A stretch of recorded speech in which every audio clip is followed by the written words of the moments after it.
pour afficher cette élasticité et l'animation. Alors, pour ceux qui ne savent mon topo, donc Sébastien Carrière, moi je coordonne la recherche paramédicale sur les hôpitaux Saint-Louis, la Riboisière et Fernand Vidal, d'être invité à la commission, au comité IBE de la SFAR, puisque je suis également membre du comité rédactionnel des deux journaux de la SFAR et j'ai également le plaisir de participer au réseau de recherche de la SFAR.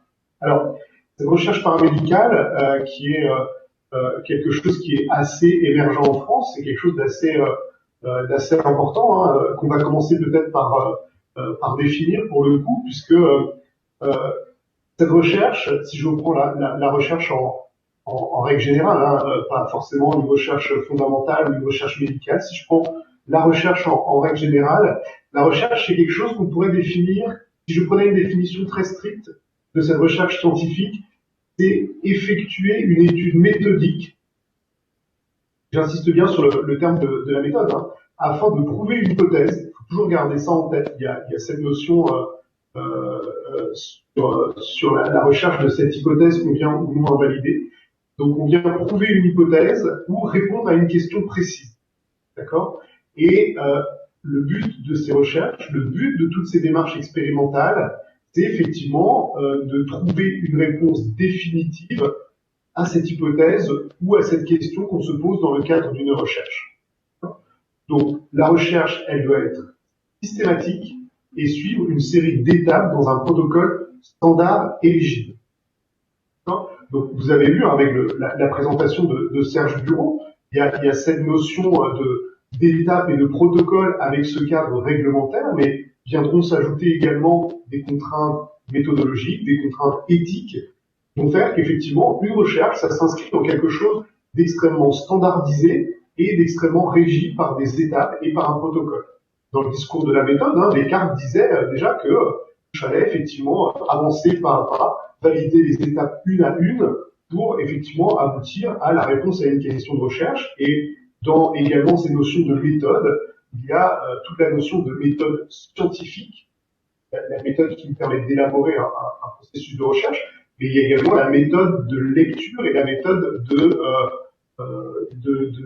d'appréhension de ce qui sera ensuite publié. Donc deux grandes étapes importantes, mais voilà, si on prenait une définition stricte de la recherche, c'est effectuer une étude méthodique, d'accord, et afin de prouver une hypothèse, de répondre à une question. Alors cette démarche, elle sera plus ou moins définitive, hein, que le but central c'est d'avoir une réponse définitive, mais il y a toujours une notion de temporalité.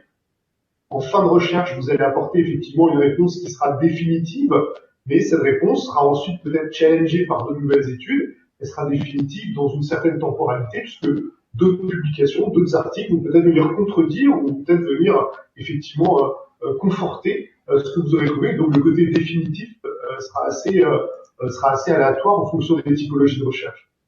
Les objectifs de la recherche, c'est quelque chose également qu'il faut essayer de garder en tête.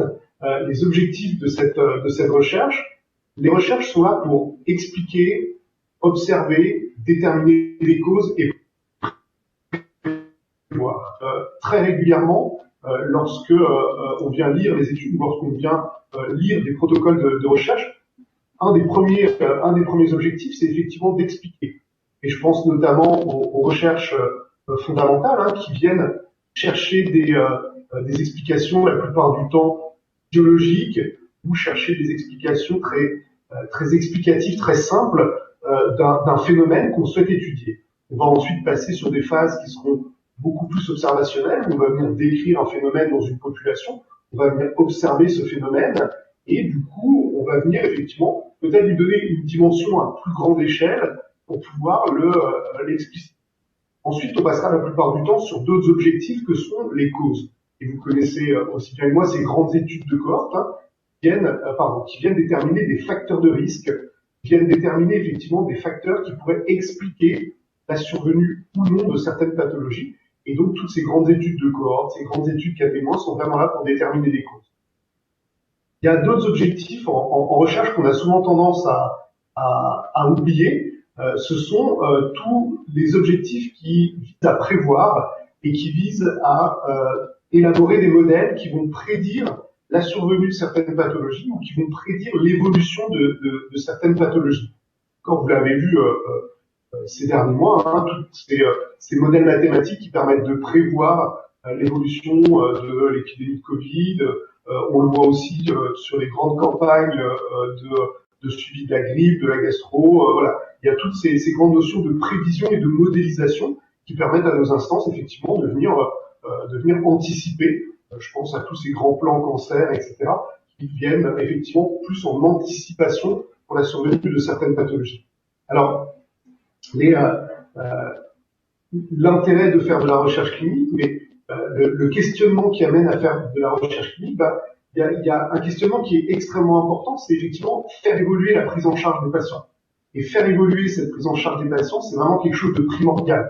Je le redirai tout à l'heure, mais j'enfonce encore le clou, mais cette recherche, elle se fait toujours au bénéfice du patient, direct ou indirect, mais au final, cette recherche doit bénéficier effectivement au patient. La recherche, elle est également là pour apporter des nouvelles connaissances scientifiques. On fait évoluer des prises en charge en apportant des nouvelles connaissances, en apportant des nouvelles manières de prendre en charge des patients, en testant ou en expérimentant des nouvelles molécules. Comme Serge Bureau le disait tout à l'heure dans les lois Jardé catégorie 1, hein, on peut venir évaluer des nouveaux dispositifs, on peut venir évaluer des nouvelles molécules. Et puis, il y a un dernier point qui est extrêmement important et qui va énormément concerner la recherche paramédicale, c'est que la recherche, lorsqu'elle est menée, va permettre également à une discipline d'évoluer et de progresser. Vous avez vu que la recherche paramédicale en France, qui est quelque chose d'assez émergent, permet effectivement à la discipline infirmière d'évoluer. Vous avez vu depuis 2009, où il y avait les premières étapes du lancement du PHRIP. On reviendra tout à l'heure sur cette grande typologie de projets de recherche qui sont financés par la DGES, mais depuis 2009 et l'apparition de ces PHRIP, on a vu également l'évolution des cursus infirmiers évoluer et même d'autres professions paramédicales avec les cursus LMD, la pratique avancée. Tout ça se fait en lien bien évidemment avec des questionnements autour de la recherche et des questionnements effectivement sur nos pratiques et sur l'évolution de notre profession. Alors pour rappel, en anesthésie-réanimation, hein, puisque c'est un peu l'histoire que j'aime présenter quand on parle d'évolution d'une profession. Si on reprend la recherche en anesthésie-réanimation, dans le début des années 50, il y avait des grandes épidémies de polio, et notamment sur l'Europe du Nord et à Copenhague, ça représentait à peu près 70 patients par jour qui étaient atteints par cette épidémie de polio, et la solution était malheureusement extrêmement simple, c'était 100% de mortalité. La question ne se posait pas est-ce que les patients vont mourir ou pas, la question se posait plutôt dans un autre sens, qui est de se dire quand est-ce que le patient va mourir ou pas. Il n'y avait pas de traitement possible, et donc les patients étaient condamnés dans les années 50 à mourir de cette polio, et vous voyez que 70 patients par jour sur la ville de Copenhague, je vous laisse imaginer la taille de cette épidémie en termes d'Europe. Donc du coup, cette recherche en anesthésie-réanimation, puisque dans les années 50, je vous rappelle que les chirurgiens étaient également barbiers, coiffeurs et géraient un petit peu aussi les terres, mais voilà, du coup, il y a un médecin qui s'est dit, mais pourquoi est-ce qu'on ne viendrait pas trachéotomiser ces patients et pourquoi est-ce qu'on ne viendrait pas ventiler ces patients en les ballonnant? Et puis, c'est ensuite arrivé l'évolution vraiment des respirateurs. On a arrêté de ventiler les patients sur des pompes à vélo. Et puis, du coup, les débuts de la réanimation sont arrivés. Et du coup, ça nous montre bien que la recherche est vraiment indispensable à la progression d'une discipline. Et vous voyez très clairement ici sur cette diapositive le rôle vraiment primordial de l'infirmière qui tient un journal.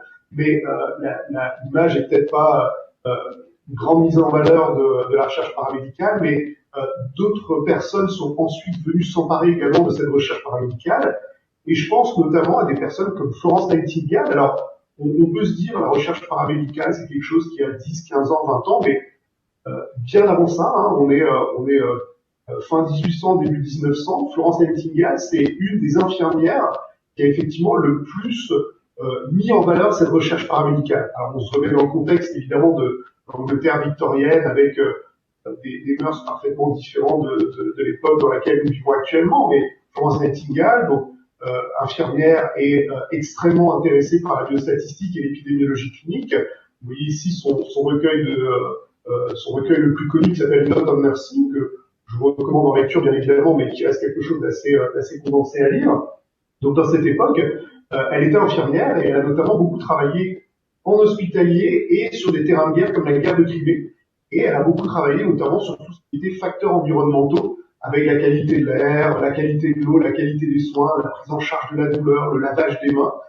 Et rien qu'avec des mesures simples et des questions effectivement en lien avec les soins et avec la pratique infirmière, on a pu voir la mortalité être réduite de 43 à 2% sur, par exemple, les champs de guerre, puisque la mise en place du lavage des mains ou la mise en place de notion d'asepsie simple a permis des réductions de mortalité extrêmement importantes. Donc, on voit bien que cette notion de recherche infirmière avait déjà tout son sens sur le début des années 1900.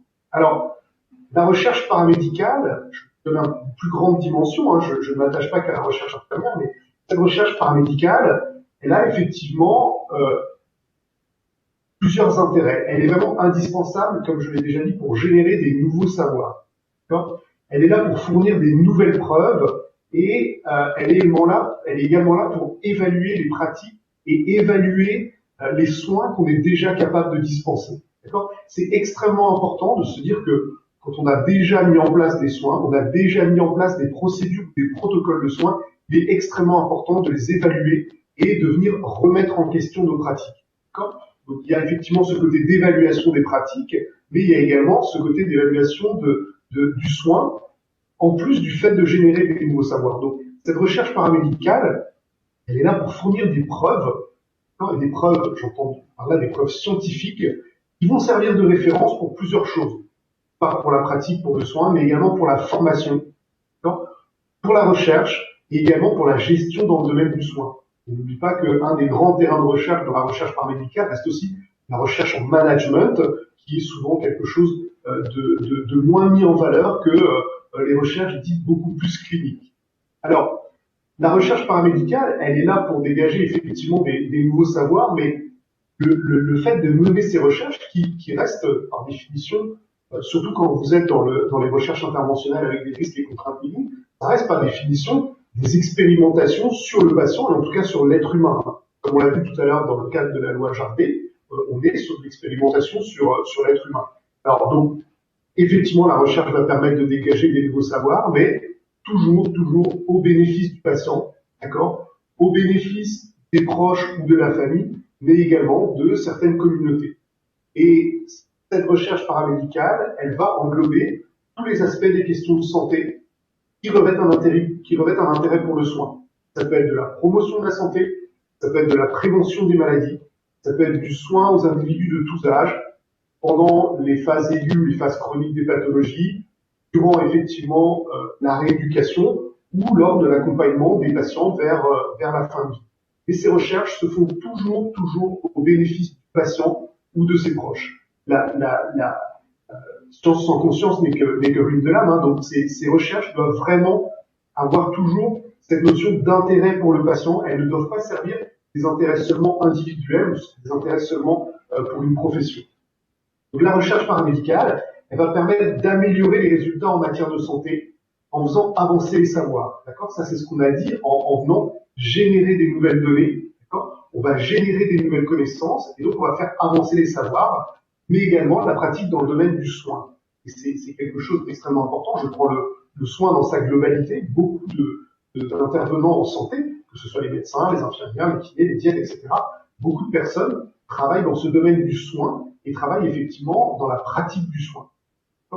Et lors de l'amélioration de ces résultats et en plus du fait de faire avancer les savoirs, on va apporter une contribution, d'accord, à la politique de santé et c'est quelque chose qui est extrêmement regardé par nos instances, c'est ces nouvelles connaissances qu'on est capable de générer pour effectivement progresser la discipline infirmière et les disciplines paramédicales. Vous voyez que les études, par exemple, de kinésithérapie ont augmenté en termes d'années. Les études d'orthophonie sont de plus en plus sanctionnées par un master. J'espère également que pour les diététiciennes, bientôt, leur cursus évoluera pour tendre vers des cursus de licence. Vous voyez, tout ça se fait grâce aux recherches ou grâce aux nouvelles connaissances qu'on est capable d'apporter. Donc la recherche paramédicale, elle a de nombreux enjeux, mais elle doit toujours se faire au bénéfice du patient et de ses proches. On peut également envisager que ce soit au bénéfice des professions paramédicales ou de l'institution et du système de santé. Je dis bien où on est, parce qu'on peut tout à fait mener une recherche qui soit au bénéfice du patient, qui apporte également pour la profession et qui va permettre de dégager des nouveaux savoirs pour l'institution ou le système de santé. Alors, ces recherches, la plupart du temps, vous verrez, le nerf de la guerre, c'est effectivement de financer ces recherches et de trouver des ressources pour financer ces recherches. Alors, je prends un exemple très simple parce que des financements en termes de recherche, vous en avez énormément. Vous avez des financements privés, vous avez des financements institutionnels, mais il y a une grande thématique que vous devez connaître, que sont les programmes de recherche qui sont des programmes de recherche qui sont proposés par le ministère de la Santé et par le biais de la DGES. Et il y a 5 programmes de recherche au service de la stratégie nationale de santé. Ce sont les fameux PHRC, les PRLE, PHRP, etc. On va s'intéresser plus particulièrement à deux grands programmes qui nous intéressent plus particulièrement, mais sachez qu'il en existe 5, d'accord? Et ces programmes de recherche ministériels viennent s'inscrire dans un continuum qui est structuré de la recherche appliquée en santé, d'accord? Donc l'idée, c'est vraiment d'essayer de structurer et de coordonner tous ces programmes de recherche. L'objectif, évidemment, c'est le développement, la validation, l'innovation des technologies en santé, et puis l'organisation et l'optimisation du parcours de soins. On le reverra juste après dans les deux programmes auxquels on va s'intéresser. Parmi ces 5 programmes, il y en a 2 en recherche paramédicale qui nous intéressent plus particulièrement. Beaucoup de programmes nous sont ouverts, mais les 2 programmes que nous allons voir maintenant sont beaucoup plus dédiés aux paramédicaux. Le premier programme, qu'on a tous en tête, on connaît cet acronyme du PHRIP. D'ailleurs, Sabine Valera nous en redira un mot tout à l'heure dans la présentation de son étude en réanimation, puisque cette étude a pu être financée dans le cadre du PHRIP. La définition de cet acronyme, c'est le programme de recherche infirmière et paramédicale. Programme créé en 2009, qui s'appelait d'abord le PHRI, qui était ouvert qu'aux infirmières, et rapidement en 2010, ce programme est devenu le PHRI. Il faut aller voir sur le site de la DGES la liste des professions paramédicales, et on y retrouve effectivement diététicien, kiné, orthoptiste, infirmier, puéricultrice, infirmier anesthésiste, etc. L'objectif, c'est vraiment de financer des projets de recherche. Je vais vous dire un mot tout à l'heure du montant qui est alloué à ces recherches annuellement, mais il faut savoir qu'un projet de recherche coûte en moyenne, si on regarde les données sur ces dernières années, un PHRIP coûte en moyenne aux alentours de 200 000 euros pour mener un projet de recherche. D'accord? Donc, il y a vraiment cette notion importante de financement en lien avec les PHRIP. Okay? Donc, ces projets de recherche sont là pour financer des investigations. Et le but de ces financements, c'est améliorer les connaissances. On retrouve encore les objectifs de la recherche paramédicale.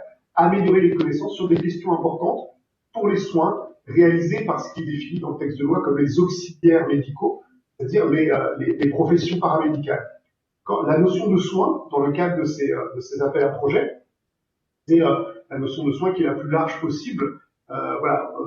C'est tous les soins qui sont à visée curative, éducative, préventif, tout ce qui est soins en termes de rééducation, réadaptation, les soins également à visée palliative. Et ces programmes de recherche, comme le PHRIP, comportent également une importance également, en tout cas, dans la notion de soins primaires. Le porteur de projet auxiliaire est forcément un auxiliaire médical, donc ces PHRIP ne peuvent être portés que par des professions paramédicales, mais on peut envisager effectivement des porteurs de projets sous forme d'équipes pluridisciplinaires. C'est un outil qui est extrêmement important pour le développement de la recherche paramédicale en France. Dès 2009, quand les PHRIP sont apparus, dès que ces financements ont été alloués, et vous allez voir que ces financements ont vraiment monté en flèche depuis quelques années, on a vu de façon contemporaine le cursus master doctorat se développer et le nombre de publications dans la thématique de la recherche paramédicale augmenter. Il y a un deuxième appel d'offres qui est également très intéressant, c'est le PREPS, le programme de recherche sur la performance des systèmes de soins. Là, encore une fois, typiquement, le genre d'appel d'offres qui nous est clairement dédié, mais beaucoup plus méconnu que le PHRIP. Là, l'objectif, c'est vraiment l'organisation de l'offre de soins. La sélection des projets se fera vraiment sur cette notion d'organisation de l'offre de soins afin de valider des nouvelles formes de prise en charge de patients, d'accord, et d'améliorer la qualité des pratiques et d'optimiser le parcours de soins. Ces PREPS, ces programmes de recherche sur la performance du système de soins, on vise vraiment dans ces programmes l'innovation organisationnelle ou l'impact organisationnel des innovations. Ça peut être des innovations technologiques, ça peut être des innovations dans le cadre du management, des innovations organisationnelles, mais c'est ce qui va vraiment conditionner l'acceptabilité en termes de budget de ces projets. Les modalités de sélection seront quasi les mêmes que celles du PHRIP. Je vais vous refaire un petit rappel sur les modalités de sélection. Si on regarde l'évolution des financements des appels d'offres de type PHRIP sur le graphique qui est affiché à l'écran, vous voyez sur l'axe horizontal les différentes années depuis 2010, et puis sur l'axe vertical, vous avez les montants, et vous le voyez bien, en millions d'euros. Vous voyez qu'en 2010, l'enveloppe globale allouée au PHRP était d'environ 1 million d'euros. Et vous voyez que sur 2019, on a dépassé la barre des 6 millions d'euros qui sont alloués pour financer l'ensemble des projets PHRP sur une année. Alors, on voit un espèce de creux de la vague sur 2014, 15, 16, 17. C'est pas forcément une baisse de budget de la part de la DGOS ou de la part du financeur. C'est également, ça peut aussi s'expliquer par le fait que certains projets n'étaient pas finançables en l'état et les projets proposés n'ont pas permis d'aller au fond de l'enveloppe du PHRIP pour utiliser complètement toutes les ressources qui nous étaient allouées, parce que le but c'est de proposer effectivement des recherches qui soient réalisables et finançables. Donc vous voyez quand même l'évolution de cette enveloppe budgétaire dans le cadre du PHRIP qui passe de 1 million à plus de 6 millions d'euros sur quelques années. Dans le cadre du PREPS, là, vous voyez qu'on ne joue plus dans la même cour. Dans le cadre du PREPS, on avoisine, sur ces dernières années, l'enveloppe globale de 16 millions d'euros pour la mise en place de ces programmes de recherche sur la performance des soins. Alors, vous voyez qu'on est un peu en décalage par rapport au PHRIP. Hein. On est sur 6 millions d'euros sur l'enveloppe PHRIP 2019 pour atteindre les 16 millions d'euros sur l'enveloppe globale PREPS 2019. En comparaison, sur du PHRC national, on est plutôt aux alentours des 100-120 millions d'euros sur 2019 sur l'année. Okay. Ces programmes de recherche, ils ont quelque chose d'extrêmement commun, c'est-à-dire que c'est toujours la même chose pour y postuler et pour se faire financer. Ça commence par ce qu'on appelle un lancement d'appel à projet, qui a eu lieu. Alors, 2020 était une année particulière, donc je vous ai pas affiché tout le calendrier parce que c'était un peu particulier, mais généralement, il y a un appel d'offres qui est publié par la DGOS. On vient ensuite soumettre ce qu'on appelle une lettre d'intention, qui représente un résumé de votre protocole. Alors, c'est assez difficile à imaginer, on soumet le résumé avant d'avoir construit le projet, mais on soumet un résumé qu'on appelle la lettre d'intention au jury du PHRIP, qui va décider si, oui ou non, votre lettre d'intention a retenu l'attention du jury, et donc il y aura une première étape c'est la troisième boîte que vous voyez, c'est la sélection des lettres d'intention. Si votre lettre d'intention est sélectionnée, vous avez la possibilité de soumettre votre dossier complet, ce qu'on appelle le protocole de recherche complet. Une fois votre protocole soumis, les protocoles sont expertisés, il y a une sélection des projets et ensuite une publication des résultats. Et vous savez si oui ou non votre projet est financé au terme de cette sélection des projets avec le montant que vous aviez défini dans votre protocole de recherche. Alors pour vous donner un aperçu global, sur 2014-2019, sur ces 6 années, 14, 15, 16, 17, 18, 19, il y a 900 lettres d'intention qui ont été déposées dans le cadre du PHRIP. D'accord ? 443 lettres d'intention ont été sélectionnées parmi ces 918, qui représentent à peu près 140 projets financés par la DGOS. Le taux de rétention, c'est 46% des lettres d'intention déposées ont été sélectionnées, 32% des lettres d'intention qui étaient sélectionnées étaient financées. Ce qui veut dire que 15% des lettres d'intention déposées sont financées. Vous voyez le niveau de sélection qui est quand même assez exigeant. On est à moins d'une lettre sur 5 qui est retenue, moins d'une lettre sur 5, une lettre d'intention sur 5 qui est retenue et qui est financée. Et sur ces 6 années, l'enveloppe globale de financement des GES avoisine les 25 millions, et même près des 26 millions d'euros mis à disposition des paramédicaux. Alors la recherche paramédicale, c'est quoi les enjeux? C'est publier des articles scientifiques, vous allez le voir juste après avec le topo de Benjamin Schusterman, mais l'enjeu de la recherche paramédicale, c'est de publier, mais c'est également de venir lire ces articles et de les écrire.